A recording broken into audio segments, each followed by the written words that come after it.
So hello guys, it's me Ayush और मैं तुम सभी का वेलकम करता हूँ चैनल के एक और ब्रांड न्यू वीडियो में। और आज के वीडियो में हम लोग एक्सप्लेनेशन करने जा रहे हैं वाइकिंग्स के सीजन 4 के एपिसोड नंबर 3 का। So now without wasting more time let's get on to the explanation. So episode चालू होता है लगातार और कैल्फ को सेक्स करते दिखाते हुए, जिसके बाद कैल्फ लगातार से बोलता है कि वो काफी ज्यादा खुश है कि अब लगातार फाइनली उसे मिल गई है और उसकी खुशी पूरी कंप्लीट हो जाएगी अगर लगातार उसे एक बच्चा दे देती है। तो यानी कि यहाँ पे कैल्फ लगातार के साथ बच्चा करना चाह रहा होता है। इसके बाद कैल्फ बाहर आता है जहां उसे एडलैंडर मिलता है और एडलैंडर कैल्फ को बताता है कि बियॉन एक बर्फीली जगह पे अकेले एक घर के अंदर रह रहा है और ये परफेक्ट अपॉर्चुनिटी है बियॉन को असैसिनेट करवाने की। और एडलैंडर कैल्फ से ये भी बोलता है कि भूलो मत, हमारा मेन गोल रैग्नार लॉथब्रुक और उसकी पूरी फैमिली को खत्म करना है। जिस पे कैल्फ बोलता है कि हाँ तुम सही कह रहे हो, यही परफेक्ट अपॉर्चुनिटी है बियॉन को मरवाने की और मैं एक बंदे को जानता हूँ जो कि हमारे लिए ये काम कर सकता है। इसके बाद सीन शिफ्ट होकर बियॉन के ऊपर जाता है जो कि एक जानवर को पकड़ने के लिए ट्रैप बना रहा होता है। फिर सीन शिफ्ट होकर फ्लोकी के ऊपर जाता है जिसकी हेल्गा उसकी सफरिंग में मदद कर रही होती है। फ्लोकी के सर पे जो पानी की बूंदें गिर रही होती है,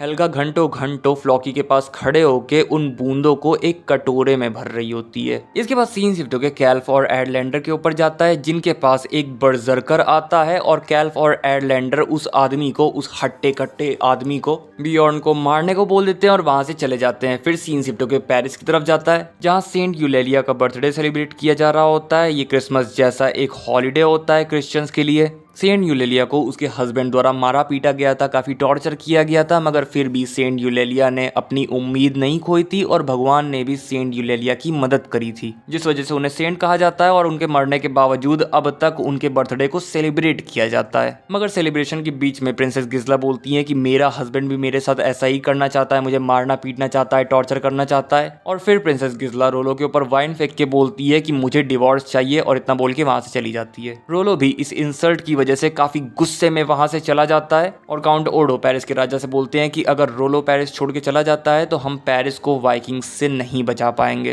पेरिस के राजा बोलते हैं तो फिर जाओ रोलो को मनाओ। जिसके बाद काउंट ओडो रोलो के पास रोलो को मनाने आते हैं और इशारों के द्वारा उसे समझाने की कोशिश करते हैं कि पेरिस को रोलो की जरूरत है। और रोलो इशारों के द्वारा काउंट ओडो को समझाने की कोशिश करता है कि उसे फ्रैंकिया और पेरिस की भाषा सीखनी है, क्योंकि जब से सिनरिक गया है तब से रोलो इनसे इशारों के द्वारा ही बातचीत करता है। रोलो को पेरिस वालों की बातें समझ में नहीं आती, ना ही पेरिस वालों को रोलो की बातें समझ में आती हैं, जिसकी वजह से काउंट ओडो बोलते हैं कि ठीक है वो रोलो के लिए एक टीचर जल्द ही ढूंढेंगे। और इसके बाद काउंट ओडो पेरिस के राजा को जाके बताते हैं कि रोलो पेरिस में रुकने के लिए मान गया है। इसके बाद सीन शिफ्ट होकर फ्लॉकी और हेल्गा के ऊपर जाता है जिनके पास रैग्नार आके हेल्गा से पूछता है कि क्या हेल्गा ने वो बात फ्लॉकी को बताई है। हेल्गा बोलती है नहीं और रैग्नार बोलता है कि तुम्हें फ्लॉकी को बतानी ही होगी। जिसके बाद हेल्गा फ्लॉकी को बताती है कि फ्लॉकी की बेटी मर गई है। फ्लॉकी की बेटी को काफी ज्यादा फीवर हो गया था और कोई भी उसका इलाज नहीं कर पा रहा था, जो सुन के फ्लॉकी रोने लगता है। इसके बाद सीन शिफ्ट होकर बियॉन के ऊपर जाता है जहां वो देखता है कि उसने जो जाल बिछाए थे उनके अंदर कोई ना कोई जानवर तो फंसा था, मगर वो बाहर निकल के भाग गया। इसके बाद सीन शिफ्ट होकर वेसेक्स की तरफ जाता है जहां प्रूडेंटियस जूडिथ को कलर्स बनाना सिखा रहा होता है, क्योंकि जो भी आर्टिस्ट बाइबल लिखता है उसमें पेंटिंग्स बनाता है तो उस आर्टिस्ट को खुद के कलर्स बनाना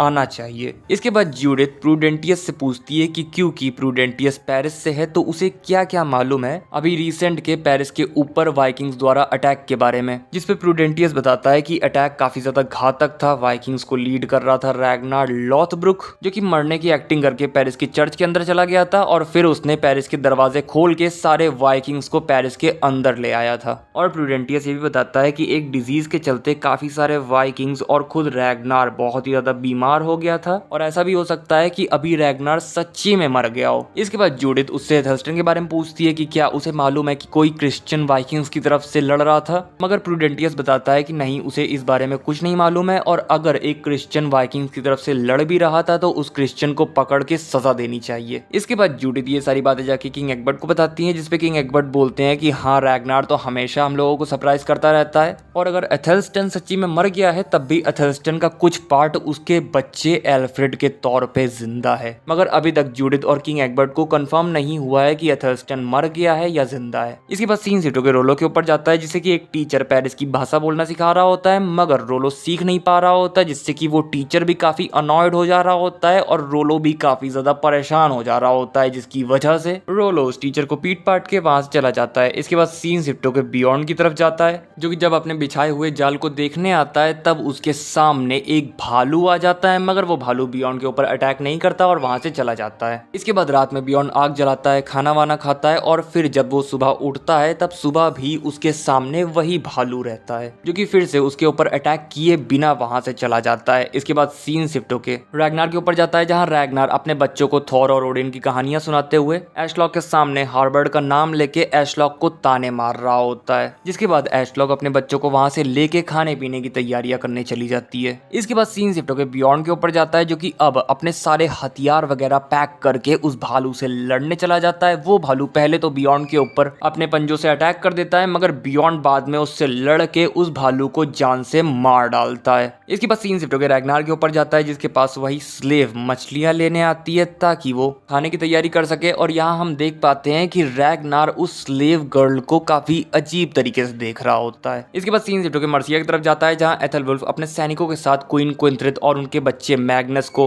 वेसेक्स ले जाने की कोशिश कर रहा होता है। और क्वीन क्विंथ्रिथ बोलती है कि हमें आग जलानी पड़ेगी क्योंकि मैग्नस को काफी ज्यादा ठंड लग रही है और ऊपर से मैग्नस ने काफी समय से कुछ नहीं खाया है। जिसपे एथेलवुल्फ बोलता है कि नहीं, हम आग नहीं जला सकते क्योंकि अगर हमने आग जलाई तो उससे धुआं निकलेगा और मर्सिया के लोगों को मालूम चल जाएगा कि हम कहाँ पे हैं। और इसके बाद एथेलवुल्फ क्वीन क्विंथ्रिथ को एक मीट का टुकड़ा देते हुए बोलता है कि आपको ये खाना पड़ेगा क्योंकि आपको जिंदा रहने की जरूरत है। और इसके बाद वो क्वीन क्विंथ्रिथ और उनके बच्चे मैग्नस को ठंड से बचाने के लिए उन्हें एक शॉल भी दे देता है और फिर वो सब वापस से वेसेक्स की तरफ जाने के लिए निकल जाते हैं। इसके बाद सीन शिफ्ट होकर बियॉन्ड के ऊपर जाता है, जो कि उस भालू द्वारा मिले हुए घाव के ऊपर जलती हुई ब्लेड लगा के उस घाव के ब्लीडिंग को रोक रहा होता है। इसके बाद सीन शिफ्ट होकर किंग एग्बर्ट के ऊपर जाता है, जिसके पास जूडिथ आती है और किंग एग्बर्ट जूडिथ से बोलते हैं कि जूडिथ फ्री है, अगर जूडिथ उनके साथ सेक्स करना चाहती है तभी वो करे, अगर उनके साथ नहीं करना चाहती है तो वो मत करे। जिसके बाद जूडिथ अब अपनी मर्जी से किंग एग्बर्ट के साथ सेक्स करती है। इसके बाद सीन शिफ्ट होता है और रैग्नार और किंग एग्बर्ट को एक साथ एथेल्स्टन का काइंड ऑफ ड्रीम आता है। रैग्नार के ड्रीम में एथेल्स्टन रैग्नार से फ्लॉकी को माफ करने को बोलता है, फ्लॉकी के ऊपर दया दिखाने को बोलता है और किंग एग्बर्ट के ड्रीम में एथेल्स्टन किंग एग्बर्ट को अपनी ब्लेसिंग देता है। इसके बाद सीन शिफ्ट होकर नेक्स्ट डे की तरफ जाता है, जहां जूडिथ बाइबल पे अपना वर्क कर रही होती है। तभी उसके पास किंग एग्बर्ट आते हैं, जो कि उसे बताते हैं कि कल उनके सपने में एथेल्स्टन आया था और एथेल्स्टन ने उन्हें ब्लेस किया था, जिसकी वजह से उन्हें ऐसा लगता है कि एथेल्स्टन मर चुका है। जो सुन के जूडिथ रोने लगती है और बोलती है कि वो एथेल्स्टन से प्यार करती थी और किंग एग्बर्ट कहते हैं कि हाँ, वो भी एथेल्स्टन से प्यार करते थे। फिर क्वीन क्विंथ्रिथ और एथेलवुल्फ वेसेक्स आ जाते हैं, जिन्हें देख के किंग एग्बर्ट काफी खुश होते हैं और बोलते हैं कि थैंक गॉड तुम लोग वापस वेसेक्स आ गए। और क्वीन क्विंथ्रिथ बोलती है कि हाँ, भगवान ने तो हमारी काफी मदद करी है, साथ ही साथ एथेलवुल्फ ने भी हमारी काफी ज्यादा मदद करी है। इसके बाद क्वीन क्विंथ्रिथ मैग्नस से किंग एग्बर्ट को इंट्रोड्यूस कराती हैं एंड फिर क्वीन क्विंथ्रिथ जूडिथ के साथ नहाती हैं, जहां जूडिथ क्वीन क्विंथ्रिथ को वाइकिंग्स के पेरिस के ऊपर वाले अटैक के बारे में बताती हैं। इसके बाद सीन शिफ्ट होता है, क्वीन क्विंथ्रिथ सो रही होती हैं, तभी उनके रूम में एथेलवुल्फ आ जाता है और फिर ये दोनों चुम्मा चाटी करने लग जाते हैं। इसके बाद सीन शिफ्ट होकर बियॉन्ड के ऊपर जाता है, जो कि ठंडे ठंडे बर्फ में जमे हुए पानी के अंदर नहाने चला जाता है। इसके बाद सीन शिफ्ट होकर रैग्नार के ऊपर जाता है, जो कि फ्लॉकी के पास आके बोलता है कि हेल्गा ने इनफ सफर कर लिया और इतना बोल के वो फ्लॉकी की रस्सियां काट के फ्लॉकी को आजाद कर देता है। इसके बाद सीन वापस से शिफ्ट होकर बियॉन्ड के ऊपर जाता है, जो कि नहा के बाहर निकल जाता है और इसी के साथ ये एपिसोड यहीं पर खत्म हो जाता है। सो गाइस, बस यही था वीडियो। अगर वीडियो अच्छा लगा हो तो लाइक कर देना, चैनल पे नए आए हो तो सब्सक्राइब करके बेल आइकन दबा देना। मैं मिलूंगा तुम लोगों से नेक्स्ट वीडियो में, तब तक के लिए बाय बाय, टाटा।